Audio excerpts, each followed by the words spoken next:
जय जोहार, मैं हूं आप मन के संग में अविनाश और आप मन देखत हो News+21। तो चलो शुरू करथन संध्या के 10 प्रमुख खबर।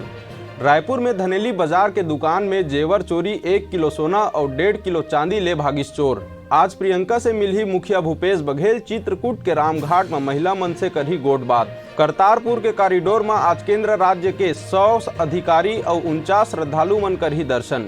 त्रिपुरा हिंसा में सुप्रीम कोर्ट हा आरोपी बनाए गए 2 वकील और 1 पत्रकार के गिरफ्तारी में लगाईस रोक। महात्मा गांधी पर कंगना हा करे है गोट बात, मुकदमा चलाए के कांग्रेस हदीस चेतावनी। लखीमपुर हिंसा में अब पंजाब हरियाणा हाईकोर्ट के पूर्व जज करही जांच के निगरानी। पश्चिम बंगाल में शुरू हुई दुआरे राशन योजना, ममता कहिस राशन दुकानदार ला 1 दिन मिली नोबल पुरस्कार। प्रदूषण पर केंद्र सरकार सख्त, दफ्तर में 50% कर्मचारी मन ही करही काम। विवाद में वसीम रिजवी ओवैसी हा दर्ज कराई शिकायत, पैगंबर के खिलाफ किताब में आपत्तिजनक बात लिखे के आरोप। हरियाणा के भिवानी जिला के सुई गांव में पहुंचिस राष्ट्रपति रामनाथ कोविंद, हरियाणा के बेटी मन के करही सम्मान। ऐसने तमाम बड़े जानकारी बार हमारे चैनल ला लाइक करो, सब्सक्राइब करो और बेल आइकन ला जरूर दबाओ। News+21 आप मन के हक के बात।